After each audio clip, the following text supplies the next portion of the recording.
Welcome to this week's episode of Search and Report. I am your host, True Fernie. Let's just get into the news items of the day. This past week, we got what was the port for Horizon Zero Dawn for PC, a port that's been highly anticipated for many PC and Sony fans, except the fanboys, of course. We just got the port this past Friday, August 7th, and unfortunately, it's been very disappointing. Mostly from the technical side, Digital Foundry did an extremely in-depth analysis of the PC port in comparison, using the PS4 Pro as a comparison. Apparently, this port has some very specific kinks with it. There's obviously a few pop-ins here and there with the graphical settings, with the characters sometimes pop in. There's apparently a lot of frame drops in this port. There's also a bit of a weird glitch where the resolution doesn't seem to do what you ask it to do. Like I said, Digital Foundry is way better at explaining the issues with this port, but it's very noticeable, the little issues that this PC port had. You know, here Digital Foundry goes into more depth how, you know, even when you put the game into 4K resolution, it doesn't actually do it. There's obviously some screen tearing here and there. So hopefully there's patches in place for this game because it's a great game. I finished it. I played it on the PS4 base model. It looks great. It plays amazingly well on that. It's an open world game. It's a great game. People have been waiting for this for such a long time, but it's really disappointing that the PC port wasn't that good. Me personally, I thought it was going to be as successful as the Death Stranding port, but it's not looking to be that. There's apparently also some issues with the face animations for a lot of characters during the cutscenes. It seems that the environments and the body movements are all over 60 FPS, but apparently the face movements are capped at a certain FPS, which makes it look kind of like Wallace and Gromit. You remember that cartoon? Not cartoon, that animation style. It makes them look like that on the PC port, which is a little bit weird. But as I said, I'll link down the Digital Foundry video down below. It's very interesting to see the issues with this PC port. Hopefully there's patches in there that, you know, will help this graphically amazing game look better and not have the same issues. In other news, we have confirmation from Rocksteady that they're making a Suicide Squad game. This was obviously met with a lot of concern. I'm guessing because a lot of people are thinking that this is gonna have the same outcome as the movie. As we all know, it's not one of the most loved movies in the DC universe. But apparently, Rocksteady has been working and finally has confirmed that they're working on a Suicide Squad game. Rocksteady Studios' Twitter account tweeted, "Target locked. #DC fandom August 22nd. Suicide Squad game." So this is of course referring to the online event that DC Comics is holding on August 22nd, which hopefully this will be a formal announcement on when this game is going to come out. Hopefully we get a first look into the game. Here PC Gamer reports that rumors have swirled about Rocksteady's next game for years, but actual details have been elusive. The studio's last game was Arkham VR back in 2016, although its last full-fledged title was Arkham Knight, released the year before. The Superman rumors appeared not long after that before finally being squashed 2 years ago by Rocksteady game director and co-founder Sefton Hill.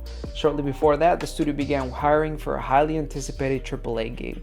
So it'll be interesting to see what exactly this game is and how it will play like. I don't think it's too far-fetched to speculate that this game will be a multiplayer game. It is a squad after all, so it'll be interesting to see how they approach this DC IP. But in other news, going to the next topic, apparently we love to talk about Nintendo on this channel. I know I do. I'm a Nintendo. Not really. I'll give it my fair share of criticism. Nintendo prints money, as if you didn't know that by now. We recently got news that Animal Crossing is posing to be the Switch's biggest selling game of all time. We get this tweet from Game Data Library. It says Animal Crossing New Horizons becomes the third all-time best-selling game in Japan, only behind the first two Pokemon games. It became the best-selling game on a single SKU, breaking the 30-year-old record of the original Super Mario Bros. This game is barely 4 months old. That is something exceptionally amazing. A 4-month-old game beating the original Super Mario Bros. And almost beating the first 2 Pokemon games is something that is commendable. Some people might say that obviously quarantine and the pandemic going on might have aided sales, because this game was released as soon as the quarantine started. So it's interesting to see, or to kind of analyze, whether if this game was released the year before when it was supposed to be released, would have had the same impact. But this is interesting to see just how big of a game this actually turned out to be in the grand scheme of things. Game data library further states, since June, New Horizons has sold over 350,000 units domestically. So sales as of today are over 7.5 million. In other words, it's actually the second all-time best-selling game. The impossible is going to happen. Red, green, blue are getting dethroned. This obviously probably begs the question, since the Switch and since Nintendo is a more established company, the Switch is more readily available across the whole world. Maybe this actually aided Animal Crossing New Horizons success in a way. But further with that story, we recently got sales data from Nintendo. Seems that the Nintendo Switch is aiming to be one of Nintendo's biggest top selling hardware systems. It'll be interesting to see what the Switch's future will be, given that Nintendo doesn't have a lot of games coming up for the rest of the year. They haven't announced anything, they haven't hinted at anything. So except with the exception of Pikmin 3 Deluxe, the Pikmin 3 Deluxe port. This is where we also can get a better view of just how well Animal Crossing New Horizons is doing. Mario Kart 8 Deluxe, which is still on top, a little over 4 million more copies sold for that than Animal Crossing. But it is interesting to note that Mario Kart 8 Deluxe has been on the console for a few years now, and Animal Crossing is creeping up there. It even outsold The Legend of Zelda Breath of the Wild. It's already 4 million copies over that. It's outsold for almost 3 million copies now over Smash Bros. Ultimate, and it's just amazing to see just how much growth Animal Crossing New Horizons actually gave Nintendo. It's obviously a viral phenomenon. You see it everywhere on Twitter, you see it everywhere on social media. It's not surprising why Animal Crossing is having the success that it's had. So it'll be interesting to see if Animal Crossing New Horizons does dethrone the original Pokemon games, and if it will actually dethrone Mario Kart 8 Deluxe as the highest selling software on the Switch. And now for the final news item of the week. Take-Two. You remember Take-Two, right? Famously the creators of NBA 2K20, the most loved game of the series. NBA 2K21 was rumored, or it's not rumored, it is true. It will be priced $70 coming next gen. Obviously, I've spoken about this thoroughly. I'll link a video, a podcast on which I was featured on last month, where we specifically talked about raising prices for gaming. Considering costs and inflation, games have been $60 for quite some time now, and obviously rising costs and development kind of justify the price hike in some of these titles. But with NBA 2K21 actually having microtransactions, this obviously was met with a lot of backlash.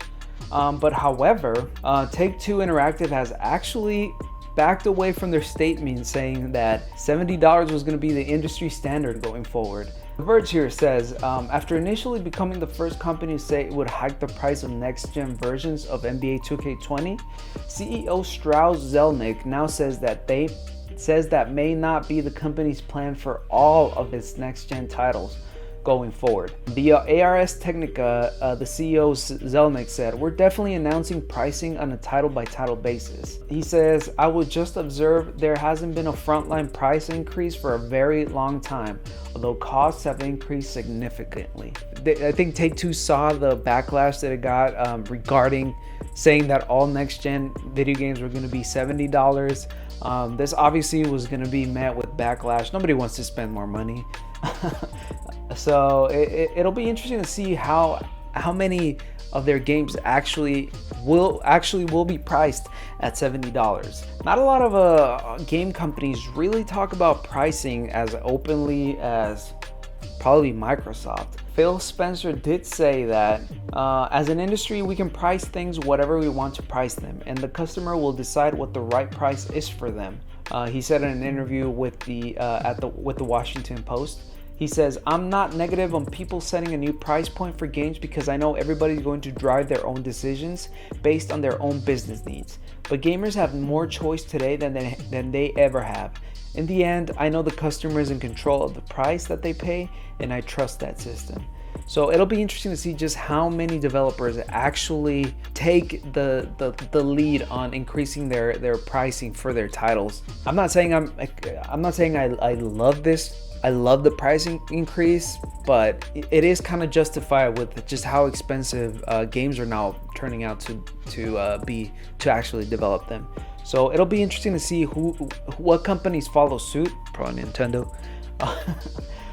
With the price increase, but hopefully it just stays at $70, and hopefully they get rid of microtransactions. If the price increase means getting rid of microtransactions, I'm all for it. But ladies and gents, that has been this week's Search and Report. If you like this video, please make sure to like and subscribe. If you didn't like this video, go ahead and give it a thumbs down. I want to know what I'm not doing okay. I want to know what I'm not doing great. So every bit helps. Links to my socials are down below. Make sure to follow me on Twitch, where I stream Mondays, Wednesdays, sometimes Fridays, and definitely Sundays. I've recently become an affiliate on Twitch, so any and all support would be greatly appreciated. But with that, I leave off the question to you. What do you think about this price increase? Do you welcome it? Do you think it's justified? Do you hope that they stay at $60, even though that means microtransactions? I mean, that's a big if. That's a big if. What do you think about Nintendo's steady growth with sales?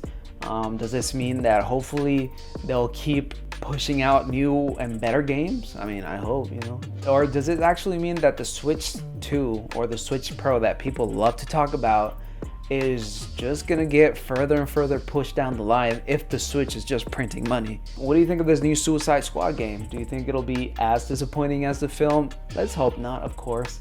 And yeah, if you've checked out the Horizon Zero Dawn PC port, why don't you tell me what's your personal experience with the game on PC? It kind of sucks that the PC port didn't get the kind of love that the PS4 title did. But with that, folks, please take care of each other, but most importantly, take care of yourself. Peace.